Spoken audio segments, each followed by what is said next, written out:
Hello friends, hari ini aku akan bagikan satu firman yang begitu merema di dalam kehidupanku, yang aku berdoa bisa juga memberkati kehidupanmu. So, apa yang akan bagikan adalah the power of kindness, atau kekuatan dari kebaikan.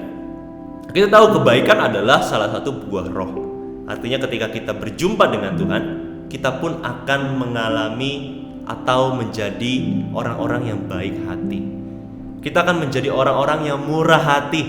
Kita akan menjadi orang-orang yang mengasihi seperti Allah kita. Karena Allah kita sendiri adalah Allah yang murah hati dan Allah yang baik, Allah yang mencurahkan segalanya untuk kita. Dan kita harus belajar dari kepribadian Allah, karena kita dijadikan serupa dan juga segambar dengan Allah. Amin. So, ternyata yang namanya buah kebaikan ini tidak hanya punya kuasa atas orang-orang yang kita lakukan kebaikan terhadapnya. Kalau kita lakukan kebaikan terhadap orang-orang tersebut, pastinya mereka akan diberkati. Mereka akan mengalami sukacita, mereka mungkin akan tertolong.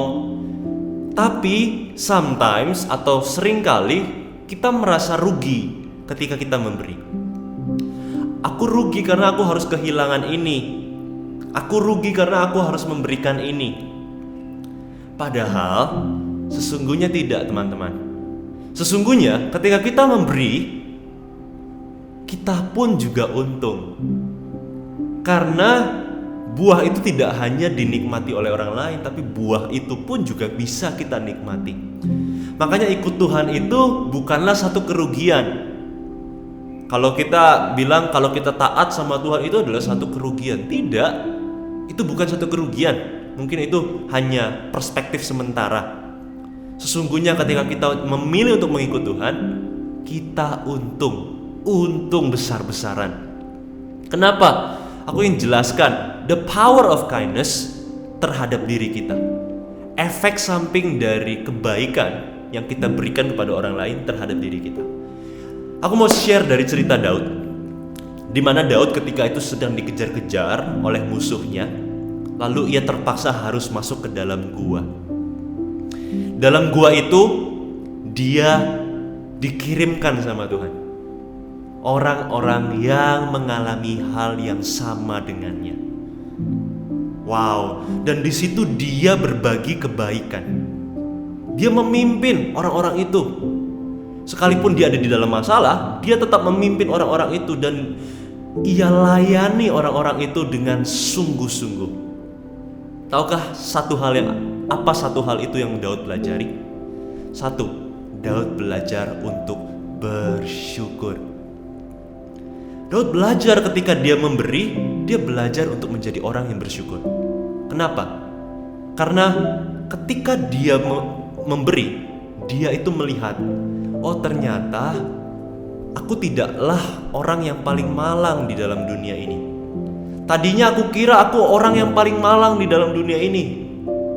Aku orang yang paling sudahlah, orang lain mungkin katakan tidak ada harapan. Ketika dia melayani, ketika dia memberi, dia baru sadar ternyata pandangannya kemarin adalah suatu pandangan yang salah. Dia temukan ternyata orang-orang itu mengalami hal yang sama juga. Bahkan ada yang lebih parah Daud temukan. Daud temukan ternyata hidupku bukanlah yang paling parah ya. Aku bersyukur Tuhan, maafkan aku kemarin aku berpikir seperti itu. Dan itulah yang membuat Daud kuat berjalan di dalam permasalahan kehidupannya. Maka kalau kita ada di dalam masalah, apa yang harus kita lakukan? Jangan pikirkan diri kita sendiri terus, tapi berbagilah. Ketika engkau berbagi, engkau belajar untuk bersyukur, sehingga bersyukur itu bisa menjadi kekuatanmu untuk berjalan lebih lagi. Yang kedua adalah dia mendapatkan pewahyuan baru. Pewahyuan apa yang Daud dapatkan? Daud mendapatkan satu, rencana Tuhan atau maksud Tuhan di balik masalahnya. Dia temukan itu. Daud tadinya sebelum dia memberi, sebelum dia bertemu dengan orang-orang itu, Daud kira dia ada di akhir hidupnya. Dia kira hidupnya selesai sampai di sana. Dia tidak tahu apa yang Tuhan maksud. Kenapa sih aku harus dibawa ke sini? Kenapa aku harus mengalami ini? Kenapa aku harus kesusahan seperti ini? Seringkali kita begitu, bukan? Kita nggak tahu maksud Allah itu apa. Bahkan Daud itu ketika itu dia sudah tidak bisa melakukan apa-apa. Gua itu menggambarkan jalan buntu. Dia ke kiri tidak bisa, ke kanan tidak bisa, ke belakang tidak bisa, ke depan tidak bisa. Dia tidak bisa kemana-mana di dalam kehidupannya. Tidak ada opsi lagi. Tidak ada banyak hal yang bisa ia lakukan. Tapi ada satu hal yang Daud tetap bisa lakukan. Ada satu hal di dalam kehidupan kita yang tetap bisa kita lakukan sekalipun kita ada di dalam masalah kita. Apa itu? Yaitu memberi. Ketika Daud memberi, dia temukan rencana Tuhan atau maksud Tuhan di dalam masalahnya. Ternyata maksud Tuhan adalah untuk aku memberkati orang-orang ini. Dan itu menjadi semangat hidupnya loh. Itu menjadi motivasi kehidupannya. Dia menjadi orang yang semangat setiap kali bangun pagi. Mungkin di dalam gua itu gak tahu berapa lama, tapi dia bangun dengan semangat. Aku bisa memberi kepada orang-orang ini. Jadi yang kedua adalah efek samping dari kebaikan adalah itu memberikanmu purpose atau memberikanmu maksud di dalam permasalahanmu. Jadi ada satu hal yang tetap bisa engkau lakukan, yaitu berbuat kebaikan kepada orang-orang di sekitarmu, sekalipun kamu di dalam masalah. Yang ketiga adalah di mana apa yang Daud tabur tidak sia-sia. Camkan itu baik-baik. Apa yang kamu tabur, kebaikan-kebaikan yang engkau tabur tidak akan sia-sia. Apa yang Daud tabur ketika di gua itu, ia tuai di kemudian hari. Kita tahu di dalam kehidupan itu ada ups and downs pastinya. Di dalam kehidupan pastinya ada lembah, ada bukit, ada kita waktunya di atas, ada kita waktunya di bawah. Ada mungkin kita alami masalah-masalah dalam kehidupan. Mungkin ada waktu-waktu di mana kita merasa santai-santai saja, kita tenang dan aman. Tapi pasti satu hari kita akan alamin yang namanya lembah. Dan apa yang Daud tabur, dia tuai ketika nanti dia dikejar-kejar oleh Absalom. Sudah selesai dikejar-kejar oleh Saul, oleh musuhnya yang pertama, lalu masalah baru muncul lagi.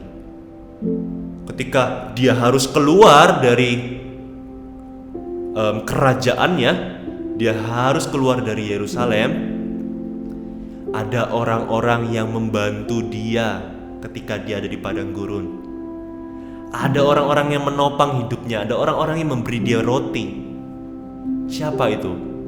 Orang-orang yang ia bantu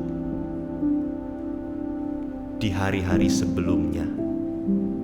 Orang-orang yang dia kasihi, orang-orang yang ia beri makan, dia tuai ketika dia ada di dalam masa sulitnya. Maka dari itu kita harus senantiasa memberi. Ketika kita di bukit, memberilah, dan itu akan kau tuai ketika engkau ada di lembah. Begitupun juga ketika engkau di lembah, jangan berhenti memberi, nanti pun engkau akan tuai. Jadi jadikan kebaikan itu bukan suatu kegiatan, tapi kebaikan itu sebagai karakter hati, sebagai hati kita yang apa adanya. So, jangan lagi berpikir kalau kebaikan yang kita berikan itu adalah kerugian. Kebaikan itu untung loh. So, jadilah berkat di mana engkau berada, siapapun yang kau temui, mungkin di jalan, atau mungkin di rumah, atau mungkin di sekolah, di universitas, atau mungkin dimanapun kau berada, jangan pernah jemu melakukan kebaikan. Berbuat baiklah kepada orang, biar lebih banyak orang lagi mengenal Tuhan melalui kehidupan kita. So, God bless you, dan Tuhan memberkati. See you. you.